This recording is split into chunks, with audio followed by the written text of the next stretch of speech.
Vamos a recibir ahora, en primer lugar, al señor Adolfo Silingo, ex capitán de corbeta. Adelante, señor Silingo. ¿Cómo le va? Buenas tardes. ¿Cómo está usted? Buenas tardes. Mucho gusto. ¿Cómo está? Adelante, por favor. Vino con su señora, ¿no? Así es. Siéntese, por favor.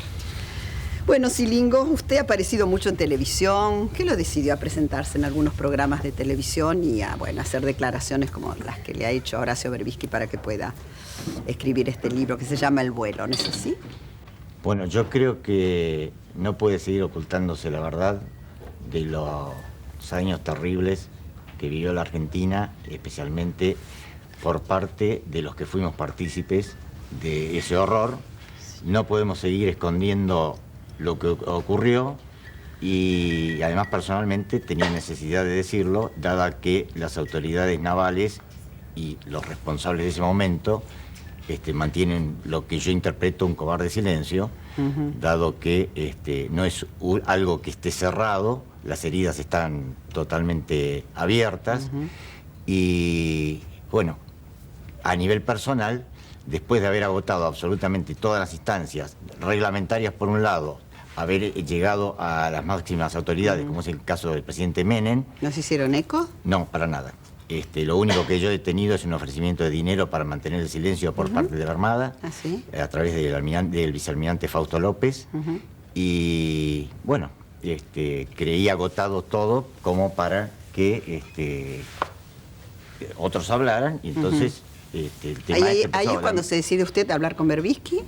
Sí, el detonante fue el detonante fue cuando Pernías y Rolón tuvieron que ir a dar la cara sobre el tema de la ESMA al Congreso. Sí, sí. Yo le envié una carta documento al entonces almirante, jefe de Estado Mayor de la Armada, almirante Molina Pico, diciéndole que no era ellos los que debían instrumentar este tema, sino que era la Armada a nivel institucional, dado que el tema de ESMA no fue un problema de una bandita, sino que fue la Armada Argentina. Errada, por supuesto, pero a nivel institucional, con lo cual no deslinda responsabilidades de la participación de cada uno.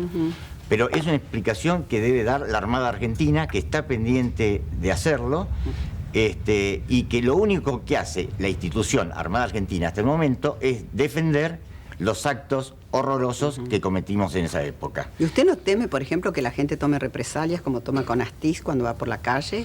O ayer o Mire, pero yo creo que es intrascendente todo eso en función de la verdad. No creo que sea tan importante lo que me puede pasar a mí. Las represalias que puedan tener con usted. ¿Usted cree que debería estar preso, detenido? Yo creo que debíamos haber sido juzgados todos. Creo que fue un error gravísimo, político, el tema de la ley de obediencia debida y punto final.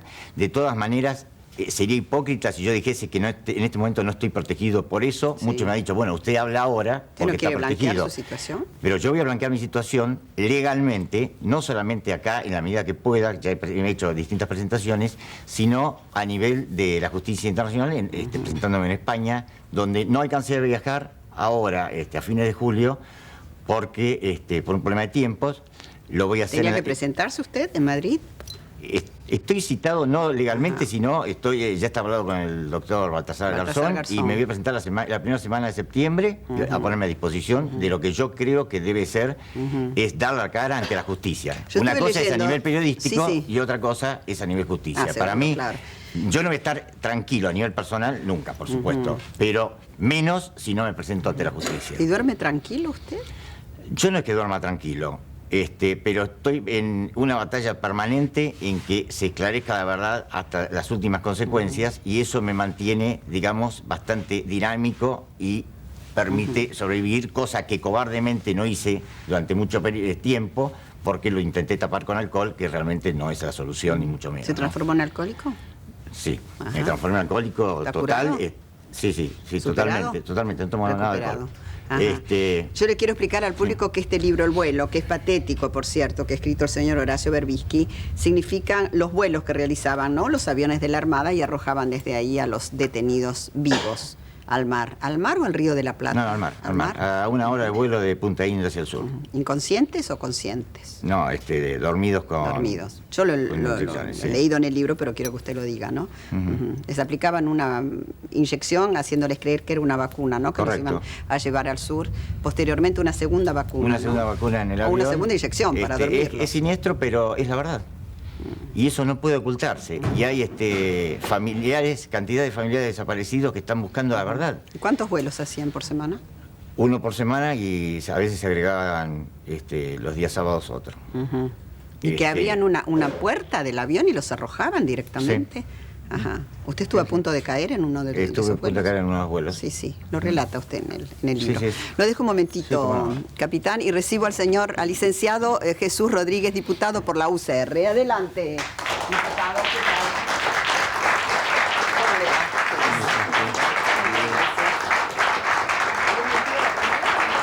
Sí, vengo de ahí. ¿Lo conoce a Silingo, no? Lo tenía visto por programas de televisión. Es la primera vez que tengo... ¿El gusto iba a decir? No, la oportunidad de verlo. Se dice por costumbre, ¿no? Sí. Bueno, un tema duro, diputado, ¿no es cierto? Muy duro, muy dramático, muy doloroso, muy choqueante. Sí, tremendo, sí. Quiero decirle que pensé de venir o no venir. ¿Dudó en venir? Sí. Ajá. Pero, bueno, yo razoné que si estaba el señor Silingo iba a haber otros invitados. Bueno, Horacio Berbisky estaba invitado, pero no pudo, no quiso venir. Y la otra invitada, Cheruti, también a último momento también avisó que no venía. Bueno, este es un tema doloroso de la Argentina. Sí. ¿Conviene tratarlo o no? Sí, lo último que puede hacerse es ignorarse. Claro, sí. Lo último, porque el olvido es una manera de condenar otra vez y de hacerle doler a mucha gente otra vez. Entonces, lo último que puede haber es el olvido. Muy bien, nos dejo un momentito y recibimos a la señora Mona Moncalvillo, periodista, hermana de Domingo Moncalvillo, desaparecida. Adelante, señora. ¿Qué tal, Mona? ¿Qué tal, querida? Bien. Yo comentaba si conviene tratar estos temas. Yo creo que sí, ¿no? ¿Qué te parece? No hay que olvidarlos. Conviene porque es imprescindible que una sociedad conozca, sepa, tan imprescindible como que hubiera habido justicia. Bueno, acá hubo olvido, hubo indulto, ley de obediencia, indulto. Obediencia debida, y bueno, y ahí quedó. Pero que una sociedad merece conocer su historia, merece saber el destino, que las 30.000 personas que siguen buscando y queriendo saber por lo menos dónde poder llevar una flor o elaborar un duelo. Vos sabés que la figura más perversa que hubo es la desaparición. Es la del desaparecido. No existe figura más perversa que esa, donde una familia nunca pudo saber nada. Y hay niños que eran chiquitos en esa época, que han crecido, que siguen preguntando, y no es que uno inventa respuestas, pero tenés que hacer también de pronto, qué sé yo, una figura como para explicar y que no sea tan horrendo y tan cruel. Séntate, por favor. Nosotros que pensamos que en un país como este nunca nos iba a pasar una cosa así, nos pasó. Nos ha sucedido. Y esto es así. ¿Vos lo conocías al capitán de No, personalmente nunca nos habíamos todos por televisión lo encontrado, claro. Sí, por televisión, bueno, por el libro de Horacio, que yo lo leí. Es patético ese libro, Claro, yo creo que lo había leído, lo volví a releer hoy a la madrugada, a las 5 de la mañana, así que disculpen si no estoy muy lúcida porque prácticamente no he dormido, claro, pero no quise dejar de leerlo. Vos recién decías, definías con una palabra el libro, ¿no? Y yo creo que sí, es cierto, además es más patético todavía para la gente que a lo mejor no estuvo tan informada. Sí. Yo me acuerdo que sí supe de todo esto, porque nosotros lo fuimos viviendo de cerca y teníamos información que íbamos hilvanando. Y bueno, de pronto en el libro está compendiado todo ese horror. ¿Y cómo desaparece tu hermano, Mona? Mi hermano desaparece. Domingo, ¿no? Sí, mi hermano desaparece en la ciudad de La Plata, donde él vivía. En La Plata, ajá.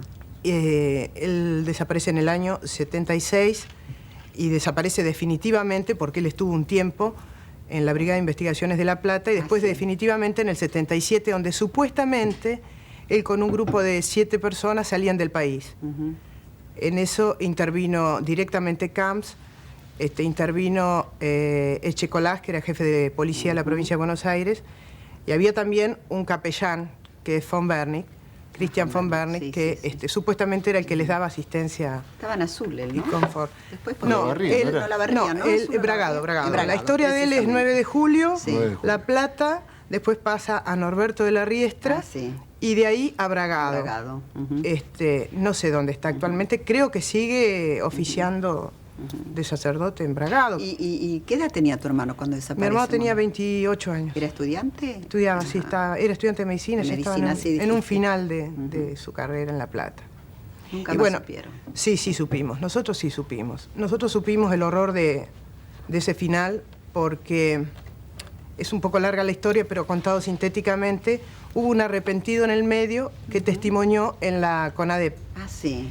Y justamente cuando él da el testimonio en la CONADEP, ese testimonio se lo toma Graciela Fernández Mejía. Un grupo de gente Mira vos. llega a Graciela... ¿Está en el libro nunca más o no? Sí. Aparece Sí. en el libro. Y como Graciela conocía mucho nuestro caso, Sí.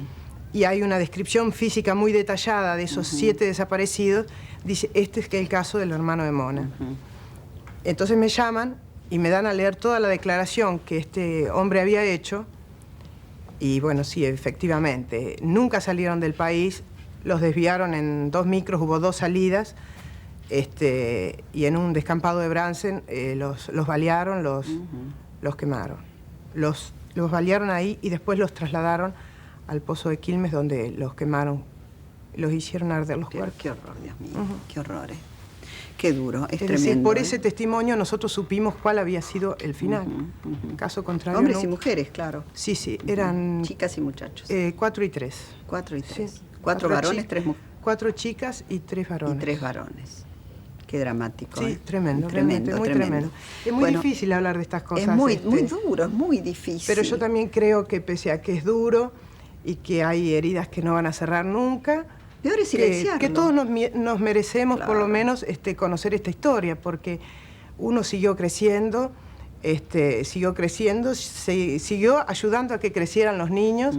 Mi hermano dejó un chiquito de 2 años y una mujer embarazada. Ah, sí. Que bueno, han crecido y hoy ya son grandes y tienen sus familias hechas. ¿Usted tiene hijos, capitán? Sí, 4. 4 hijos. Ajá. ¿Y qué dicen de su accionar en ese momento?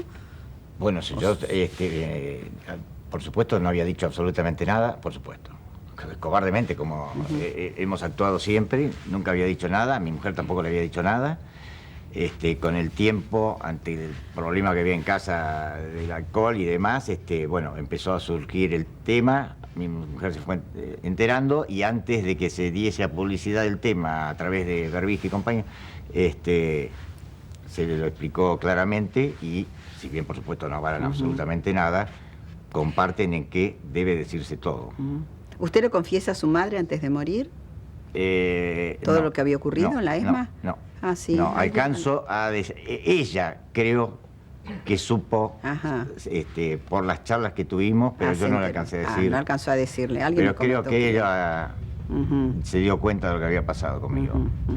Muy bien, nos deja un momentito. Recibimos al doctor Emilio Miñone, presidente de CEL, Centro de Estudios Legales y Sociales, padre de Mónica desaparecida. Adelante, doctor. ¿Qué tal, doctor Miñone? ¿Cómo anda usted? Mucho gusto. ¿Cómo está usted? ¿Bien? Usted estuvo hace años. Hace muchos hace años, muchos sí. años estuvo conmigo, sí. Tiene buena memoria, Sí, porque ha pasado mucho lo tiempo, recuerdo. sí. ¿Se conoce con Mona? Sí, cómo no. La señora Mona Sí, Moncalvillo, lo conoce al diputado no, Jesús nos Rodríguez, saludamos ya, al mucho señor gusto. Gilingo, no sé si lo conoce. Sí, lo conozco, sí. Siéntese, por favor, Gracias. doctor Miñone. Usted fue viceministro, ¿no? No, subsecretario. Subsecretario de Educación, En aquella sí. época, por allá Sí, por en los esa 70. época estuvo en mi programa, Qué claro. memoria que tiene. Sí, soy memoriosa. ¿Cómo desaparece su hija Mónica, doctor Miñone? ¿En qué circunstancias? Viernes 14 de mayo de 1976, un grupo de 5 personas vestidas de civil, pero muy armadas, con granadas, ametralladoras, golpearon la puerta del departamento donde mi hija, que entonces tenía 24 años, vivía con nosotros, con sus hermanos, con mi señora, incluso había algunos sobrinos en ese momento. Dijeron que eran del ejército argentino, yo le pedí una identificación, como respuesta me mostraron la ametralladora, me dijeron que voltearían la puerta, entraron. Yo, como había sido rector de la Universidad Nacional de Luján hasta 2 meses antes y había tenido muchos problemas con la ocupación y había 3 rectores en ese momento, o ex rectores detenidos, pensé que me buscaban a mí, Pero no, preguntaron por ella. Bueno, ella estaba durmiendo, había venido de trabajar justamente en la Universidad de Luján. Ella era psicopedagoga, trabajaba en el Hospital Piñero. Ajá. Tenía algún que otro paciente particular y como actividad voluntaria colaboraba En una villa, ¿no? en la Villa del Claro. Bajo Flores con Sí, sí. algunos sacerdotes, un grupo más bien Sí, sí. vinculado con la iglesia, los sábados, los domingos, en fin, y las vacaciones solía ir a la Patagonia, que le gustaba mucho, también en misiones así de desarrollo, con los mapuches, ese tipo de cosas. Bueno, preguntaron por ella, la despertamos, preguntaron cuáles eran sus pertenencias, que en realidad lo que buscaban era agendas con direcciones. Sacaron unos papeles, que era como era psicopedagoga, tenía test, no sé, parece que eso le llamó la atención. Y bueno, yo insistí, estuvieron 40 minutos, no robaron, cosa que no era lo habitual, generalmente robaban. Ah, sí. Eh, ¿Cuántas pre- personas eran, me dijo? Adentro 5, después supe que yo vivo en Santa Fe, entre Agüero y Austria. Ah, en Palermo. Sí. En Palermo, antes de Palermo, supe que había habido 15 personas armadas, Bueno. habían interrumpido el tránsito, era 5 de la mañana, Un operativo. y habían llamado a la comisaría 19 pidiendo zona libre, así que un operativo totalmente institucional. Y en total había, según supe después por los diarios, esas cosas, unas 15 personas allí, 5 personas muy armados. No rompieron nada, vieron alguna revista, algún libro, así. Yo le dije que hay muchos libros, en mi casa habrá que 2, 3, 4 mil libros. Y dijeron, bueno, que se le iban a llevar por unas horas para interrogarla por algunas personas. Bueno, nos despedimos de ella y no la hemos visto nunca más. Ahora, por indicios, a los pocos días, sobre todo porque se llevaron de la misma villa 2 sacerdotes jesuitas, el padre también. Yalix y el padre Llorio. Ah, pero ellos no murieron. No, a ellos estuvieron 5 meses Sí, sí, desaparecidos, desaparecidos, sí. en el ESMA, ¿no? Sí, sí, pero dieron testimonio ellos. Sí, sí, después. sí, sí. Bueno, y testimonio de que mi hija estaba allí. Estaba ahí, sí. Y de que los compañeros de mi hija, entre ellas una amiga de ella, María Marta Vázquez Ocampo de Lugones, Ah, sí. que justamente Silingo vio en diciembre embarazada, porque se ve que esperaron a que tuviera su niño y después la mataron como a todos, ¿no? ¿Usted la vio, capitán? Sí, sí, ¿Ah, sí, sí, estaba embarazada por tener familia. Tuvo familia a mediados de enero del 77. Que sí que la han mantenido, yo pienso que a los otros demás, porque esa noche llevaron a otras 5 amigos, así, jóvenes que colaboraron en la misma villa. Yo pienso que los han asesinado en poco tiempo, ¿no? ¿No había una monja también? Sí, bueno, sí, justamente una de ellas era Quintero. Mónica Quinteiro, hija del capitán de navío, Sí, Oscar sí. Quinteiro, y Quinteiro, sí. cuñada del capitán de navío Molina Pico, que ha sido hasta hace poco jefe del Estado Mayor, que Sí, la sí. verdad no hizo absolutamente nada por salvarlo, porque estaban y todo el mundo sabía que estaba en el ESMA. Yo tuve entrevista con Macera, yo le insistí siempre que estaban allí, Macera me decía que no, te llegué a decirme, usted es un asesino. Y Macera me contestó, bueno, de su punto de vista lo soy. Bueno, entonces yo le dije, no, objetivamente usted es un asesino. Como si hubiera otros puntos de vista. Yo sé, no digo, no, objetivamente usted es un asesino porque mi hija está o estaba en la escuela de mecánica porque me constaba. Porque yo hice una serie de declaraciones escritas sobre estos, porque los sacerdotes estos se los llevó un equipo de 50 hombres armados que rodearon la villa. Entonces, la gente de la villa les preguntó dónde eran. Y dijeron que eran de la Infantería de Marina y de la Escuela de Mecánica de la Armada. Además, ellos estaban con 5 catequistas, una de las cuales era sobrina de Manrique. Entonces, cuando yo me enteré de eso, hablé con Manrique y Manrique me dijo, sí, están en la Escuela de Mecánica. Manrique, todos. Francisco Manrique. Sí, sí, Francisco Ajá, Manrique. sí, muy bien. sí. A esa chica, junto con otros catequistas, lo largaron encapuchados después de haberlos torturados en la Panamericana. Y los sacerdotes estos estuvieron desaparecidos 5 meses. Yo hice mucha gestión, incluso me llamaron de la presidencia y un secretario de Videla, un coronel Fluret, me interrogó, yo le expliqué todo esto, que yo. Ese día había llegado un pedido de la Santa Sede y después a ellos le dieron una inyección como los que tiraban al mar, pero felizmente en vez de tirarlo al mar, fueron con un helicóptero y estaban dormidos ellos y los dejaron en un bañado en Cañuelas, como para decir, aparecieron así como Claro, por arte sí. de magia. Ahora Yalix, que es jesuita, está en Alemania, él era húngaro. Ah, en el libro está relatado esto, en este libro, en el vuelo.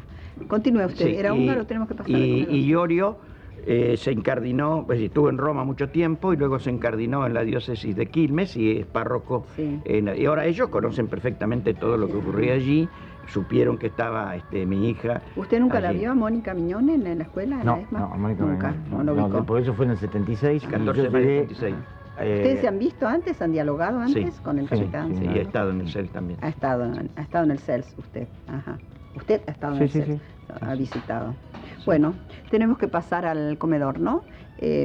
Bueno, los invito a que me acompañen. Tenemos un anunciante que es Livenza, pero debido al tipo de programa no es oportuno brindar por nada. Ellos sabrán comprendernos, ¿no es cierto? La gente de la firma, seguramente. Acompáñenos, por favor. Ya volvemos, señores. Muchas gracias. Adelante.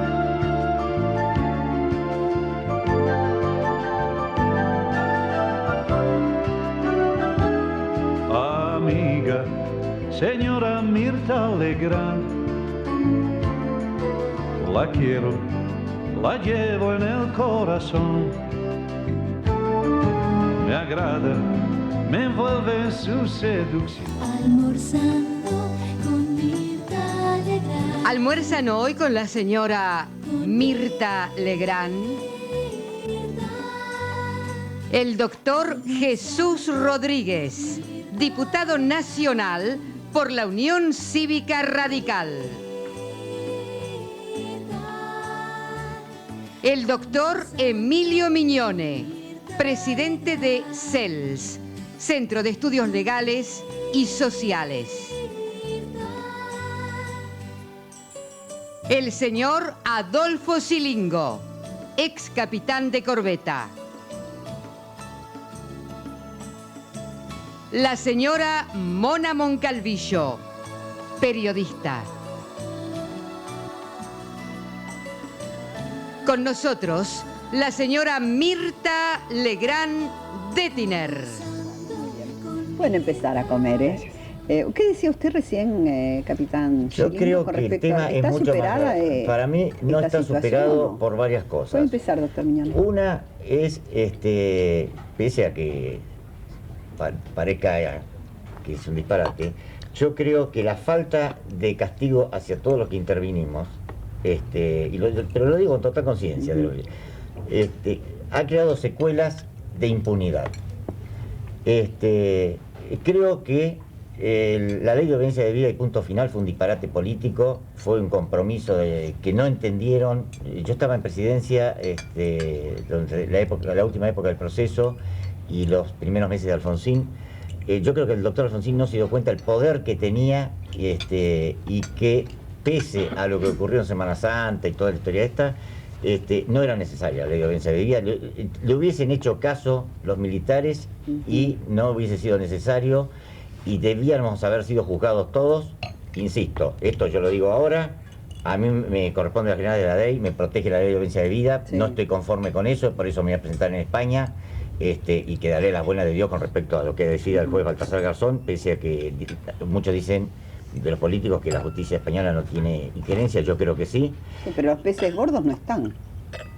Bueno, los peces gordos no van a ir, no sé, No se van a pero es presentar. una actitud cobarde, que han recibido todos los honores del caso en su momento, y no han asumido la responsabilidad. Por eso la ley de obediencia de vida y punto final, las dos leyes, para mí son leyes de irresponsabilidad que han permitido no solamente la impunidad que hay actualmente, sino que no se blanquea la verdad. La sociedad no sé si quiere que se blanquee, si los familiares por supuesto, y hay coletazos muy serios. Yo cuento una anécdota que para la mayoría pasó tal vez desapercibida, pero para mí fue gravísimo. Cuando se estaba reprimiendo en Salta, Sí. o en Jujuy, familiares por tema de hambre o demás, no voy a entrar en ese juego. En Sí. Tartagal fue. El periodista Bazán de Canal 13 Sí, sí. le acercó Julio un periodista, Bazán, Julio Julio Bazán, a un gendarme Sí. relativamente joven, que no es un gendarme de la Tartagal época del era. proceso. Sí. Le preguntó si eran enemigos y con una cara de odio reaccionó diciendo: son súper enemigos. Eran familiares de gente que estaba pidiendo Sí, trabajo y demás. Bueno, reclamando. pero no ese es el tema. El tema es que así yo pensaba en el año 77, y lo digo con total seguridad. Todos los que no pensaban como yo eran súper enemigos. Quiere decir que en este momento se le está dando instrucción a las fuerzas de seguridad con los mismos conceptos de aquella época. Y es más, yo creo que los políticos no se han metido en los programas de estudio de las fuerzas de seguridad ni las fuerzas armadas. El cura que a mí me dijo que yo no debía confesarme al regresar del vuelo, uno de ellos, el padre Sancheta, capellán naval, en el año 95 le daba clase de moral a los cadetes de la escuela naval. O sea... Porque usted después del vuelo se confesaba. Bueno, yo quise confesarme y me dijeron que no había pecado. Porque Lo mismo decía von Bernick. Von Bernick porque decía no, exactamente eso. Que habían hecho un bien a la patria, que eso no era para confesar. Nosotros habíamos cumplido con el precepto bíblico de separar la hierba mala del trigal. Del trigal. Esa misma historia yo se la escuché a Monseñor Tortolo en Puerto Belgrano, y los procedimientos oficialmente fueron comunicados, y esto no lo confirmó el vicealmirante Bendía, comandante de operaciones navales, o sea, dijo que lo que yo decía era cierto, después del 95, en Puerto Belgrano, en el cine de la base, ante 900 oficiales, y dijo que se había encontrado como metodología los vuelos porque era una muerte cristiana avalada por la jerarquía eclesiástica. Entonces, nada de eso, todo eso es una cosa que está ahí dando vueltas, no se dice la verdad, y yo creo que para mí es fundamental, hasta los últimos detalles, aunque sean siniestros, para que esto no vuelva a ocurrir. ¿Hay alguien más que se ha presentado, además de usted, que ha dado la cara, bueno, sí? Además de yo Chilingo. pensé realmente que el trauma que tenía la Armada era decir la verdad con respecto a los vuelos. Usted se presentó en el programa del doctor Grondona, ¿no? Fue la primera vez que se presentó en televisión. Sí, yo en realidad... ¿Le contó su historia con señor Laguna o no? Yo le comenté a... Yo iba a hablar en el mes de diciembre con Longobardi. No sé, pensé que era el hombre ideal. Y me encontré de casualidad, pese a que muchos creen que es un problema de dinero, de juego. Los que conocen a Berbisky saben que Berbisky no le paga nada a nadie. Me lo encontré de casualidad en el subterráneo en el mes de diciembre del 94, después que le había mandado decir a través de una carta de documento al almirante Molina Pico que él sacara la cara a nivel institucional, que si no lo hacía yo. Me mandó decir en forma extraoficial, porque como siempre, escondida, que era imposible por las aberraciones cometidas. Yo le mandé decir que igual lo iba a hacer, y iba a buscar a un periodista. Entonces, ¿qué ocurrió? Me encontré con Berbisky y le dije... ¿En el subterráneo se lo encontró? Sí, en el subterráneo. ¿De casualidad? De total casualidad, nunca en mi vida había hablado con él, lo había visto en televisión 2 o 3 veces. Además, después que hablé 2 segundos con él, entró la duda, porque digo, este es un diablo, es un comunista, y bla, bla, bla. Le digo la verdad, lo que yo pensé en todo ese momento. ¿Usted no le había contado su historia a Monseñor Laguna o fue posterior? No, Monseñor Laguna fue posterior. Posterior. Y entonces, Berbisky me comentó después que tuvo sus dudas si yo no era alguien de los servicios de inteligencia y demás. Bueno, me llamó, tuvimos la charla y dije, esto no puede salir hasta el 3 de marzo, porque quiero que Molina Pico esté en la calle en la ceremonia del almirante Brown y dé la cara a los periodistas. Me dijo, pero bueno, cumplió el pacto. El día 2 de marzo del 1995 salió algo en televisión, el día 9 yo aparecí en el programa de Grondona, el día 14 comenzaron las escuchas telefónicas ordenadas por el corrupto juez Olimine y terminé preso por una causa que se ha declarado una nulidad total y absoluta, donde el gobierno metió la cuchara casualmente para que yo no hablara. ¿Cuál es Entonces, la causa? Respondo con esa pregunta. ¿Una causa? Estuve 2 años y 45 días detenido. ¿Una causa en Bahía Blanca era? No, acá, un invento. Declaró la nulidad absoluta de toda... Pero por usted tenía unos videocassettes, usted tenía un negocio también de está anulada la causa esa. Sí. O sea, ¿Está anulada esa causa? La Suprema Corte de Justicia anuló la sentencia el 6 de mayo de este año. Y con respecto a la mía también se anuló. 2 años y 45 días. Muchos, y los entiendo, digan, bueno, que se embrome después de lo que hizo en la escuela de mecánica se lo merece. El problema es que fue al revés. A mí me detienen con el objetivo de hacerme callar. Entonces, con eso yo le estoy respondiendo por qué nadie me siguió. Era a tal punto el tema de que estando yo detenido, hablaba por teléfono con mi señora y nombraba a algún oficial de la Armada, y ese oficial al día siguiente o a los 2 días era llamado por el jefe de Estado Mayor de la Armada para preguntarle qué relación tenía conmigo. Es algo increíble. O sea, que el tema es silencio, callar, que no se diga la verdad y seguir con la misma tónica. Las razones, después si quieres se las explico. Bueno, tenemos que ir a un corte. ¿Usted qué dice, doctor Mignone, a todo esto? No, ¿Usted le cree todo lo que dice a Chilingo? Sí, es que cuando yo leí El vuelo y escuché el programa de Grondona, tuve la absoluta convicción de que Chilingo decía toda la verdad. ¿Por qué? Porque por causa del episodio de mi hija, por las investigaciones personales que yo hice, más por la cantidad de gente que estuvo en la Escuela de Mecánica que había salido, más toda la actividad de la Asamblea Permanente por los Derechos Humanos y del CEL que luego fundamos, yo prácticamente todo eso lo conocía. Para mí ninguna de las cosas que dijo Silingo Nada es nuevo para era usted. novedad, Claro. pero la forma como él lo dijo ratificaba la importancia de la presencia de Silingo. Es que no son esas cosas abstractas que yo, que soy abogado, digo que en la escuela de mecánica, sino que es alguien que lo vio, que lo vivió. Eso tiene un impacto sobre la sociedad mucho mayor que todas las elucubraciones literarias, jurídicas, que nosotros podemos hacer. El vicealmirante Chamorro, ¿no? ¿Vicealmirante era? ¿O almirante? contraalmirante. Almirante Chamorro. Contraalmirante, ¿no? contraalmirante. Era capitán de navío, después Sí, sí, ascendió. sí, contraalmirante Chamorro.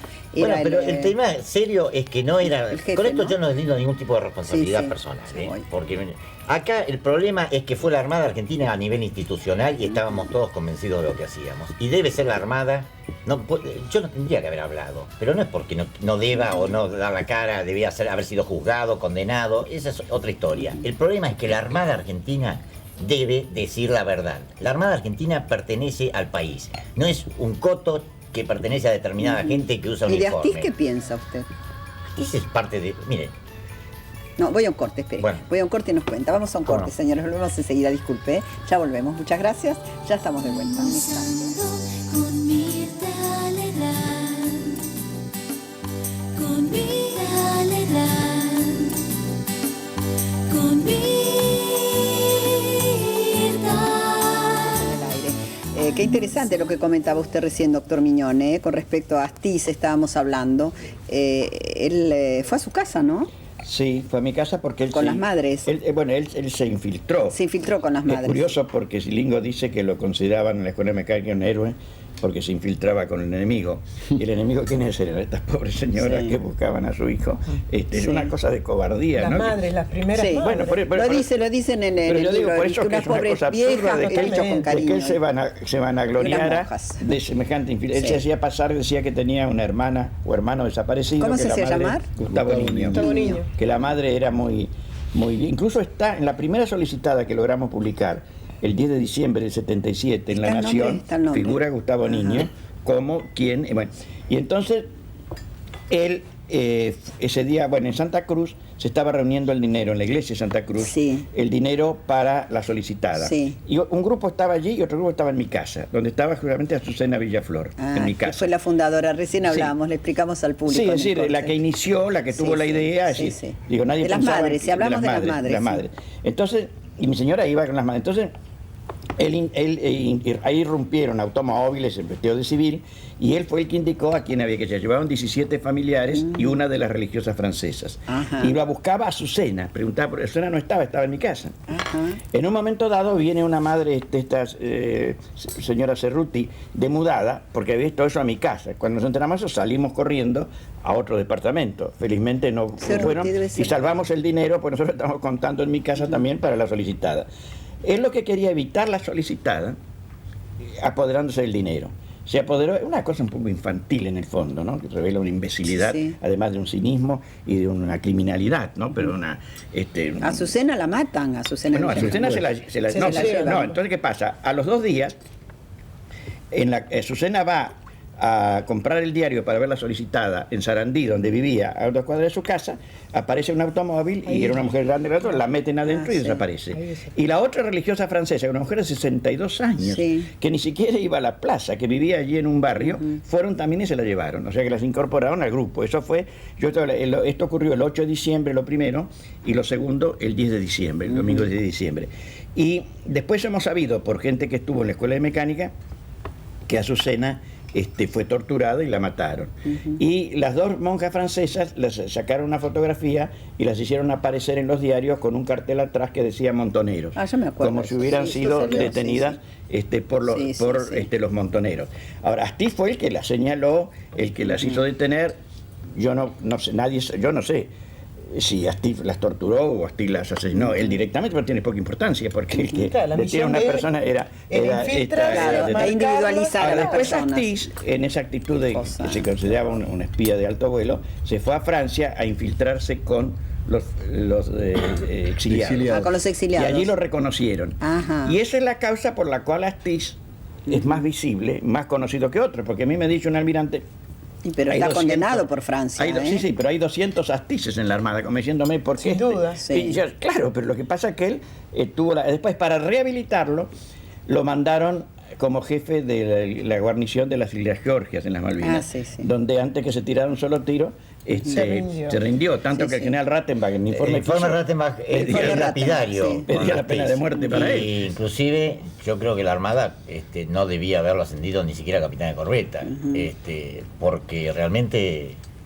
fue una actitud totalmente cobarde. Ahora, qué paradoja, ¿no? Qué paradoja ascender a y ese fíjese que personaje. ascendió a capitán de corbeta, ascendió a capitán de fragata y se armó el lío con Astiz con el tema de su ascenso a capitán de avión, que por supuesto se paró. Sí. Pero no tendría que haber superado el grado de teniente de navío. Bueno, por eso yo coincido con Silingo, que aquí hay un problema institucional que no está resuelto, de las Fuerzas Armadas en general y de la manera de guerra en particular.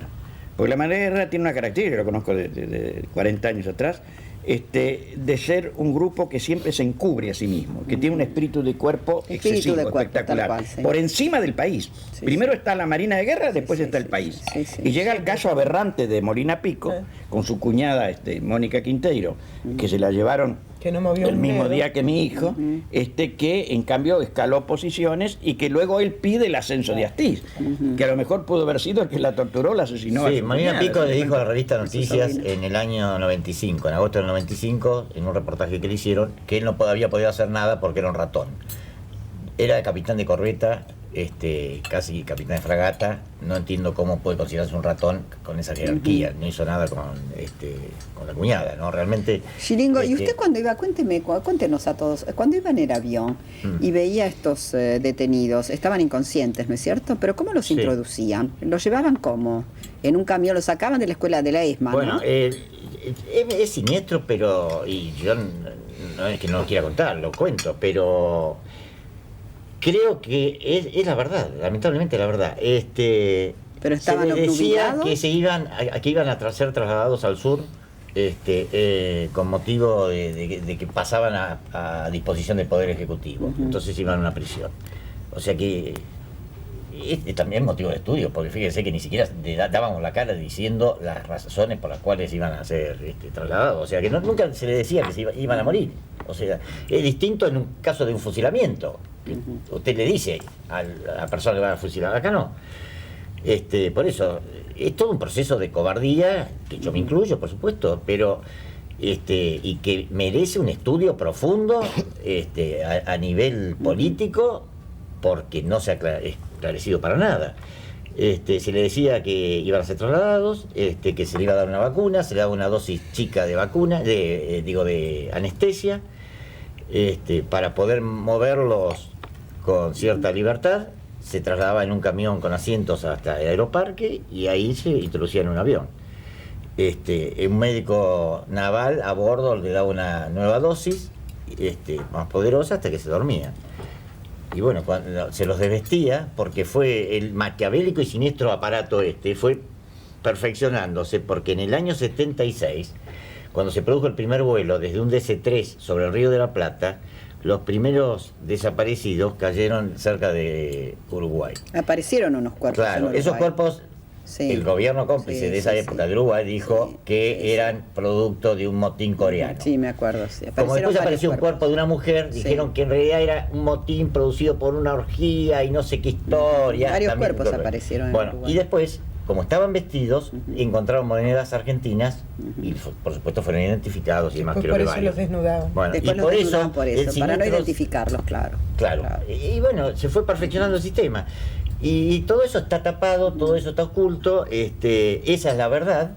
Los médicos ¿Nunca navales. ninguno estuvo consciente en el momento que lo arrojaban? Mire, yo sé concretamente que el caso del teniente de fragata de Boto, Sí. que era retirado y que fue al edificio Libertad a preguntar por su suegro, creo que es de La Plata. Sí, de La Plata. Era de La Plata, era amigo mío. Se lo consideró una traición por ser comunista y ir a buscar a su suegro, y la idea ¿Cómo que hay dice es El usted? doctor Bettini era el Bettini. que fue camarista arrojado federal. despierto. Ahora después de otros casos, no es bueno mío, hubo una persona que se levantó y demás, dijeron que era reflejo, dijo el médico y demás. Bueno, es siniestro. Pero hay que decir la verdad, y yo creo que la Armada debe decir la verdad a nivel institucional, y lamentablemente a los únicos que con esta actitud se tapa es a los que participamos en este tema aberrante. ¿Pero quién daba la orden de todo esto?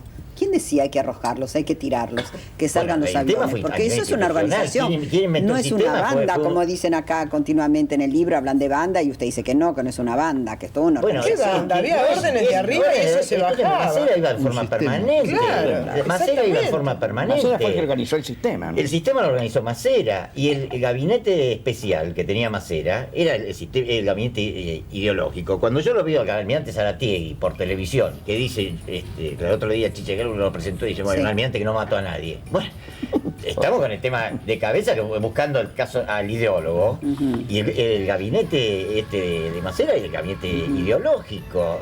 Acá se habla con una ligereza, todo el mundo se lava las manos. ¿Sabe qué?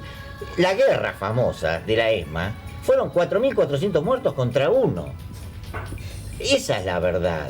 Entonces, tenemos que decir la verdad. Y ¿sabe cómo se soluciona esto?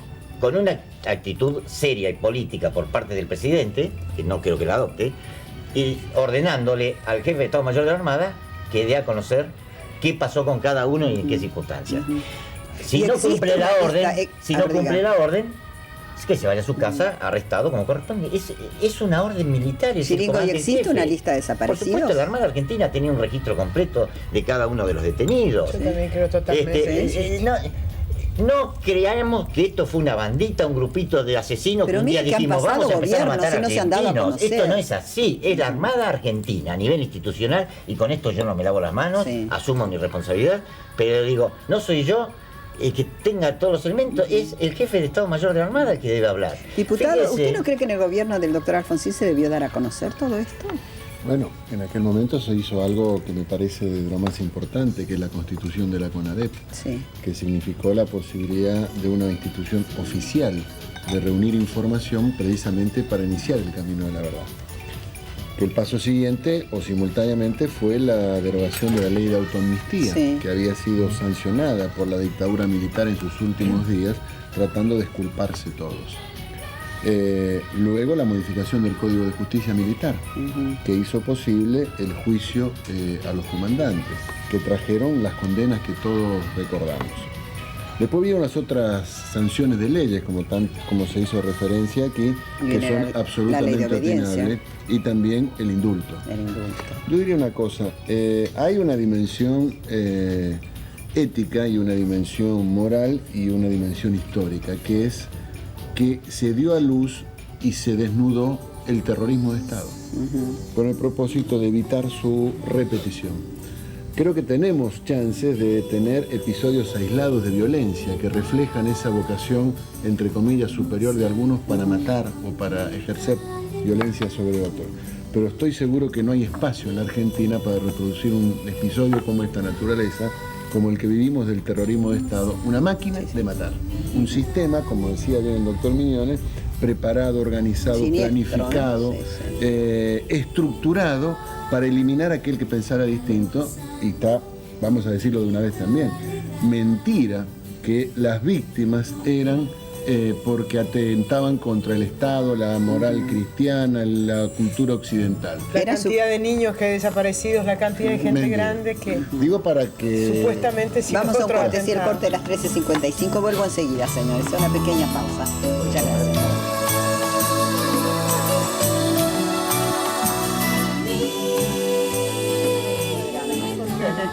Así es la televisión, así son las cosas. Recién en el corte hablábamos, yo preguntaba, ¿y qué se debía haber hecho con estos guerrilleros o subversivos? ¿Qué actitud se debía haber tomado? ¿Juzgarlos? Sí, por cierto. Claro. En primer lugar, Como no en Italia. creernos en la idea de que los miles de argentinos que murieron eran subversivos o guerrilleros. dispuestos a matar gente, en primer lugar.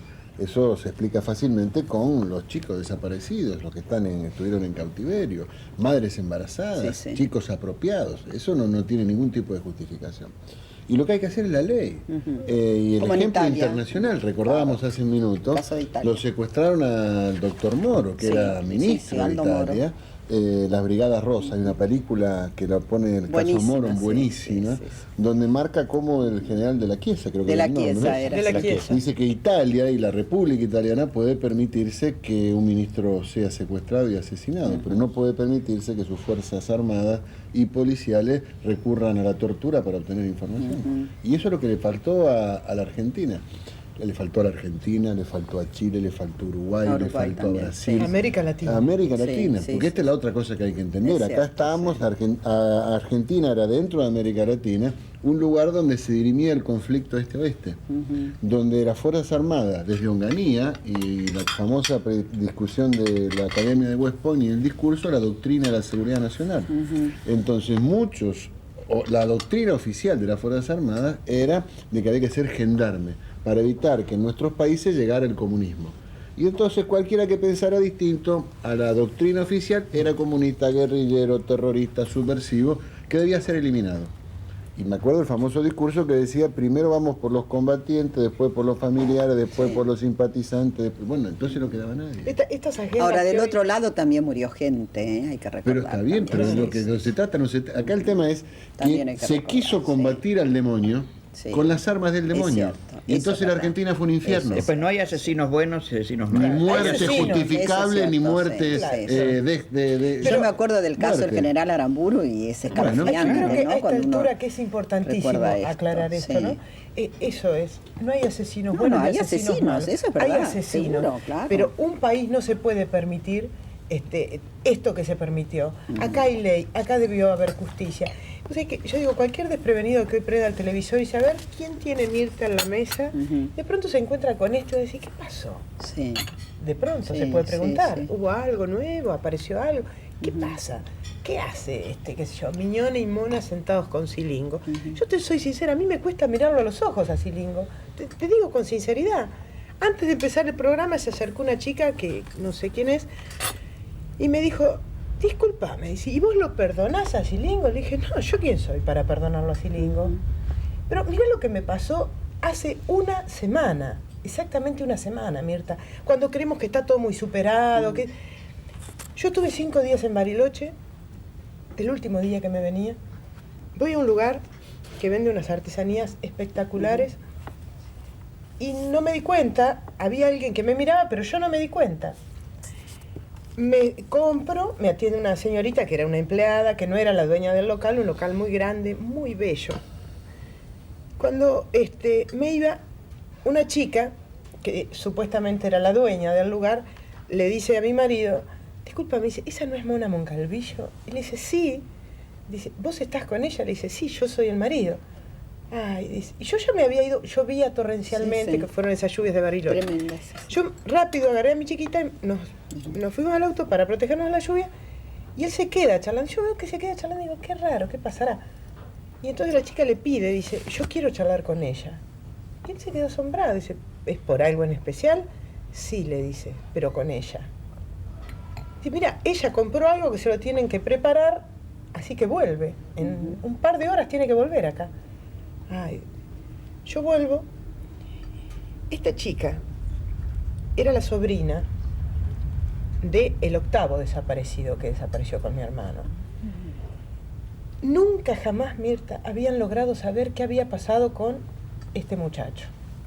Un muchacho joven que tenía en ese momento, no me acuerdo con precisión, pero suponete entre 28, 29, 27 años. No sé que esa familia, yo no sé quién ni cómo, le fueron dando indicios. Me cuenta toda la historia, yo me quedé petrificada. Digo, después de tanto tiempo, y ustedes nada. Nos fueron dando indicios. Dice, nosotros buscamos estuvimos en Suecia, estuvimos en montones de países recorriendo el mundo buscándolo, cuando había sido asesinado. Y yo me quedo medio petrificada y le digo, mira, yo sí conozco la historia. Dice, ese señor que está ahí afuera, que es mi papá, es el hermano de él.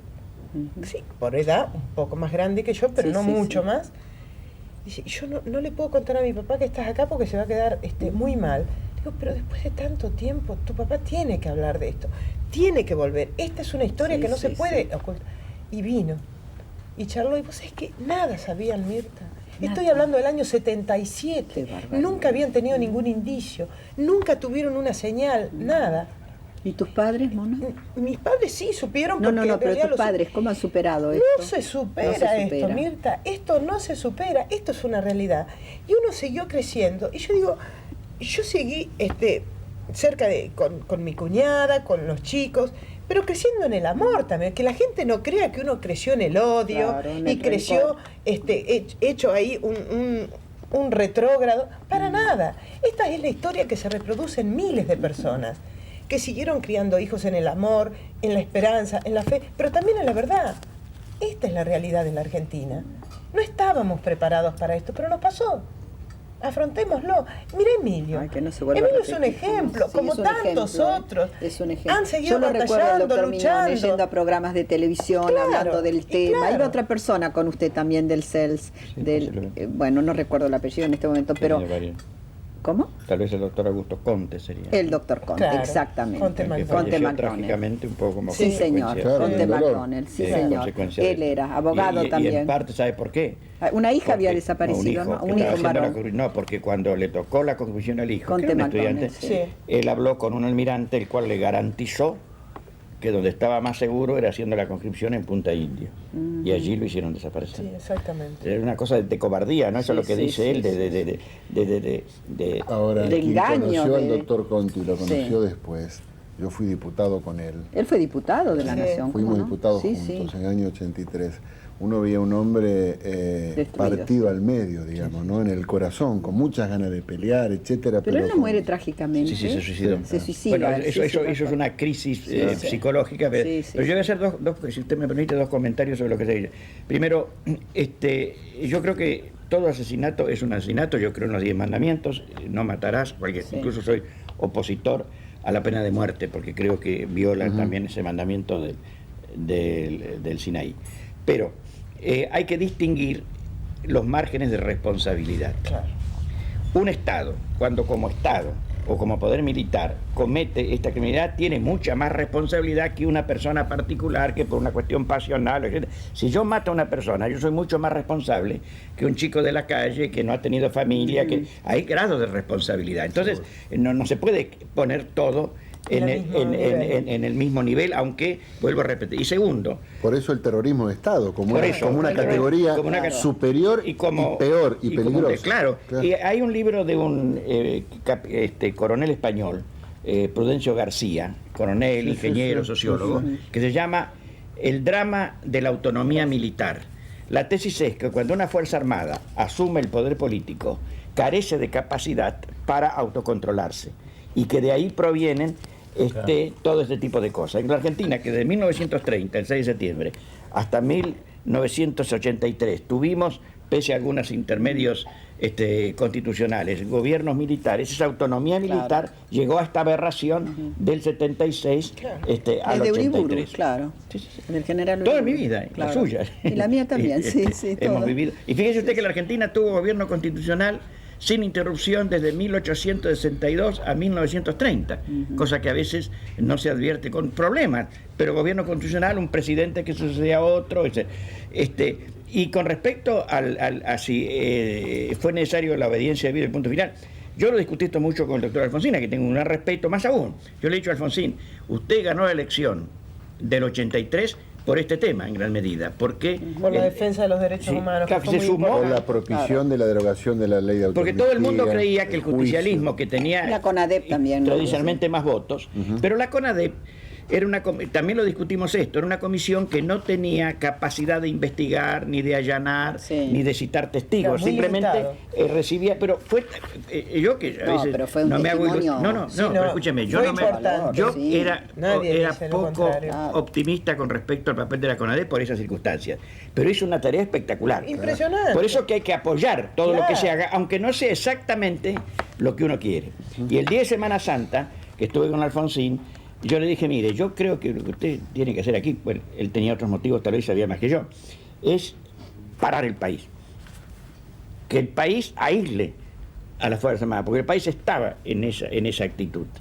Y ninguno de los dos gobiernos constitucionales ha emprendido una reforma de Estado que lleva mucho tiempo de rearme moral, rearme de las Fuerzas Armadas, particularmente de la Marina de Guerra. Bueno, pero en este momento es imposible que lo haga este gobierno, dada la relación que tiene Macera con la gente del gobierno. Bueno, yo digo el hecho. Usted coincide conmigo, pero por considera que... supuesto, Está bien, está bien. ninguna duda. Lo que ocurre es que el grupo que estaba trabajando para el proyecto político de Macera, cuando Macera es detenido, porque la mayoría cree que Macera fue detenido junto con el resto de los jefes, los comandantes en jefe. Macera fue detenido antes por el caso Branca. Sí. El marido del amante que tenía él. Fernando Branca, ¿no? Fernando Branca, que desapareció. Sí, sí. Lo mató la ESMA. Y El marido de Marta McCormick. Claro.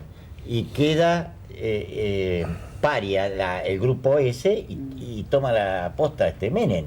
Corach es amigo de Macera. Pierri, el presidente de la Cámara de Diputados, era el que le proveía papel para su diario Convicción. Y toda la gente que está del grupo macerista metida en el gobierno. Anchesa, que era segundo de la CIDE, de Fausto López y demás. O sea, hay un montón de gente. ¿Y no tiene miedo, Chilingo, ¿de qué? que le pase algo? Pero es intrascendente este tema ese. Que atenten contra su vida, ¿no tiene miedo? No, que le demuestren Pero es última, repulsión. pero ¿le parece que ante lo que estamos hablando puede ser trascendente? No es que Bueno, me sea una valiente. pregunta que viene al No, caso. tengo miedo que cualquiera, pero quiero decir que me parece que es más importante ¿Pero lo ha otro. sufrido amenazas o no? Y hasta recibí una carta bomba cuando estaba... pero es la forma No, de la cosa proceder. hay que hacerlo. Es la forma de proceder de CIDE y Bueno, compañía, ¿no es cierto? continúe, sí. O sea que realmente, usted fíjese que salió el tema Astiz. Astiz, la cara de Astiz sale permanentemente, pero con lo cual no lo defiendo en absoluto. Yo Astiz es un cobarde doble, una que no dice lo que hizo y otra cosa que se rindió en Georgias. Pero aparte de eso, todos los días Macera va a su oficina en Suipacha y Corrientes, nadie lo escupe. O sea, hay una actitud de protección a la figura de Macera, aunque es odiado y demás, etcétera, etcétera. Pero es odiado de la boca para afuera, entre los hechos. Macera hace su vida normalmente. Inclusive, gente del gobierno le han preguntado... Lo del Ángel Rubio y demás, todo eso influye, ¿no es cierto? Pero por supuesto, Sí. yo creo que inclusive es una buena actitud de los servicios de inteligencia para apuntar hacia Astiz y que el resto quede Claro, limpito. claro, seguro, sí, Es una hábil maniobra.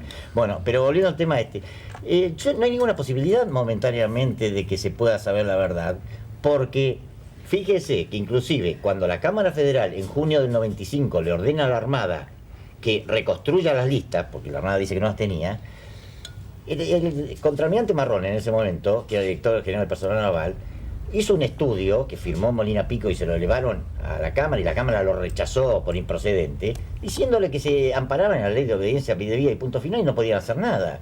La Armada Argentina como institución, es aberrante el tema. Entonces, ese hombre, Marrón, fue premiado. Fue después jefe de la Casa Militar y ahora jefe de Estado Mayor de la Armada. Entonces, yo no quiero darle tono político a este tema, pero esa es la realidad. No hay deseos de clarificar la verdad momentáneamente. Yo le he presentado una denuncia ahora porque hay un tema que no está prescripto, que es los chicos nacidos en cautiverio. He aportado toda la información. Es una denuncia grande, se habilitó feria, estuvo 3 días declarando. El doctor Galeano, que la tomó en primera instancia porque estaba en feria, me aseguró que esto no se va a parar. Tengo mis dudas, como lo dejé escrito, porque por sorteo le tocó al doctor Iteras, de acuerdo a lo que dice la revista Noticias, en un cuadro que sacó en su momento y que yo también presenté, dice que Corach es el padrino. O sea que le digo, realmente, lo dejé escrito, lo firmé. En la causa tengo mis dudas que el doctor Iteras quiera llegar hasta las últimas consecuencias. ¿Sabe qué pasa, Pero Chilingo? puse Que 81 testigos. Usted da una sensación de justiciero ahora, pero usted... No, pero yo soy Pero usted asesino, fue yo soy cómplice de responsable. todo. Pero ¿sabe qué Cómplice, pasa? Usted Que vio yo usted ¿cómo torturó, cómplice? Soy partícipe, usted no torturó, cómplice. ¿no? ¿Usted ¿Cómo? torturó en algún No momento? torturé pero no porque me haya negado a torturar, porque no me tocó, porque estaba en automotores. Pero participé, observé Mire lo que dice, discúlpeme Sí. que tengo poco tiempo. Tierra de sombras, uno de los capítulos del libro El vuelo, de Berbisky. Cuando los prisioneros se dormían, ¿qué hacían ustedes? Esto es muy morboso, dice el capitán Chilingo. Morboso es lo que hicieron ustedes, contesta. No me gustaría que alguien pudiera pensar que siento placer al contar esto. Ya ha quedado claro que usted quiere hablar de Rolón y Astiz. Soy yo quien le pregunta por los detalles del vuelo para que no quede como una abstracción. Hay 4 cosas que me tienen mal. Los dos vuelos que hice, la persona que vi torturar y el recuerdo del ruido de las cadenas y los grillos. Sáqueme la música, señor director, si es tan amable.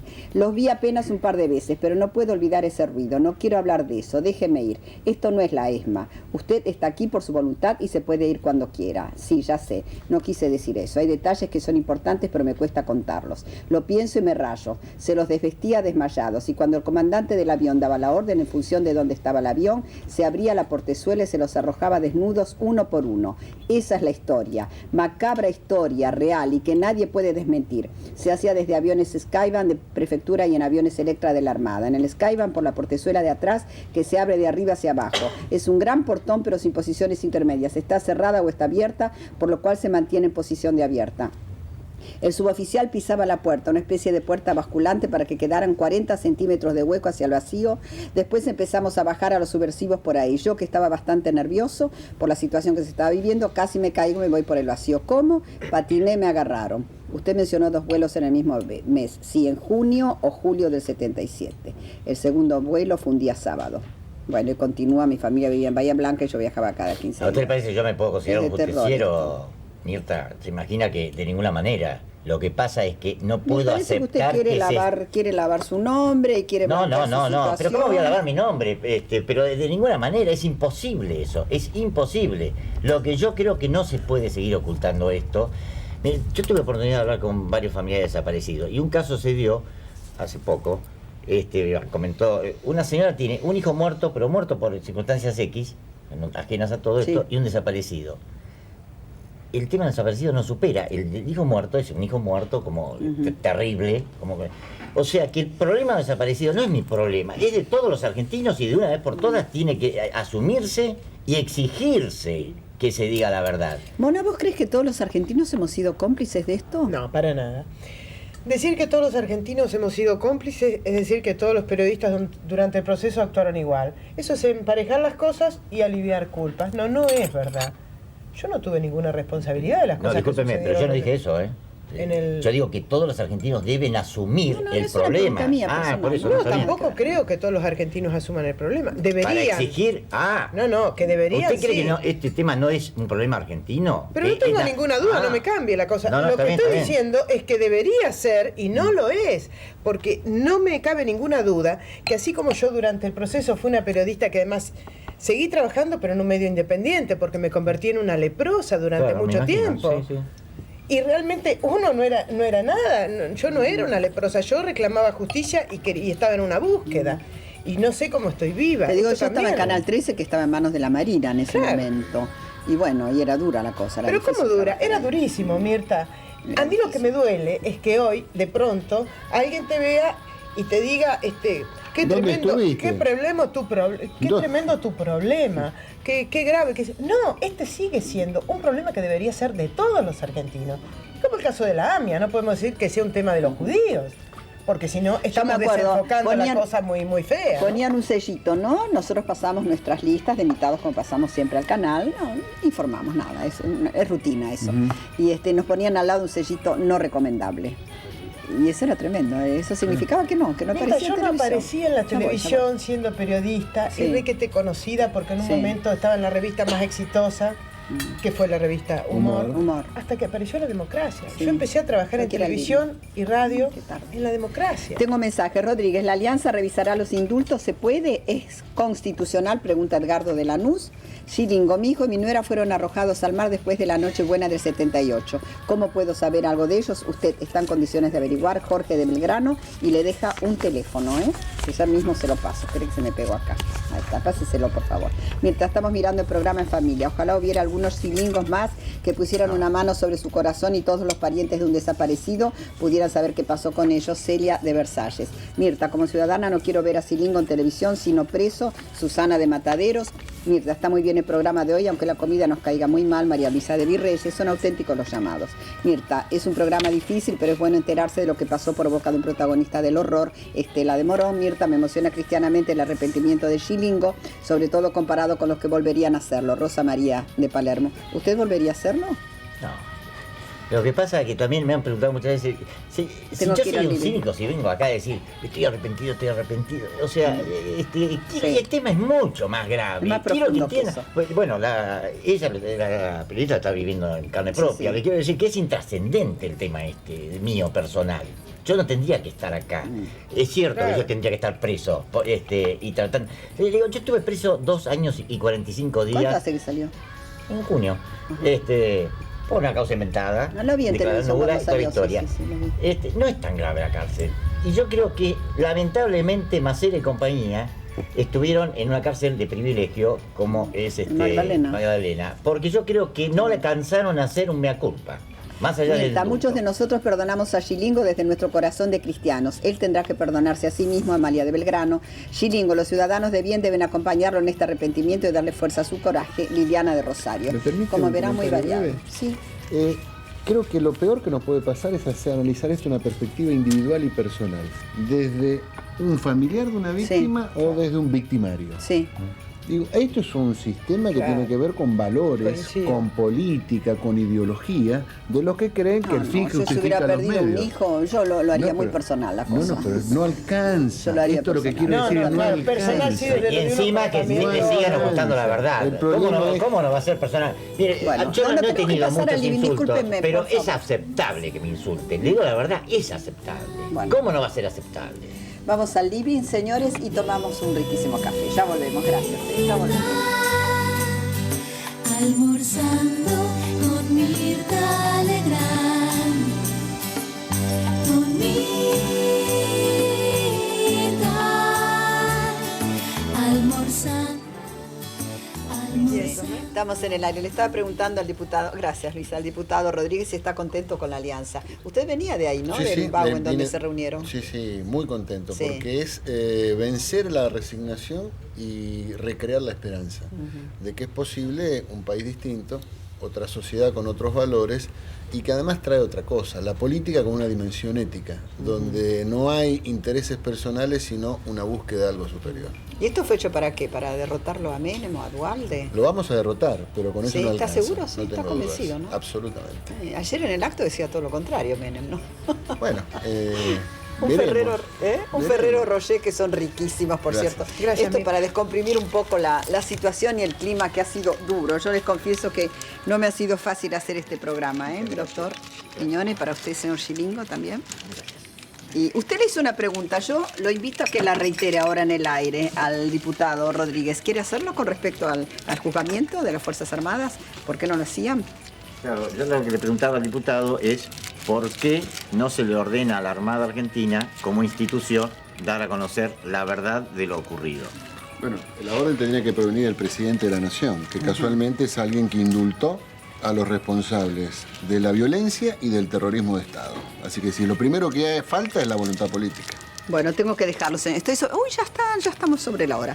Tengo regalos, bombones Ferreros Rocher, que son una delicia, café Cabrales que estamos tomando, un riquísimo, la dorada tentación para disfrutar en familia, y savia de Inecto y cosméticos. Les agradezco muchísimo. Muchas gracias, diputado. Gracias, Mona. Muchas gracias, doctor Miñones. Gracias, capitán Gilingo. Enseguida estoy con ustedes. Señoras y señores, muchísimas gracias por habernos acompañado. Repito, muchas gracias a Libenza, que no hicimos hoy la mención. Bueno, ellos sabrán comprender, y a Cabrales, que fue un poquito rápido. Bueno, pero son gente adorable y encantadora. Mañana Leo Sbaraglia con nosotros, un excelente actor, se estrena su película mañana, excelente parece. Georgina Barbarossa, bienvenida Georgina, actriz y conductora de Movete con Georgina todas las mañanas, parece que hay que hacer gimnasia. Blanca Oteiza, una excelente actriz joven, Natalia Oreiro, la protagonista de Ricos y Famosos, y Luis Mazas, periodista crítico de espectáculos. Esta noche Racing Ferro, suerte Racing. Vuelve el fútbol, señores. Este ha sido un programa duro. Traté de hacerlo lo mejor que pude desde el corazón. Hasta mañana a la 1 en punto por el medio. Muchas gracias.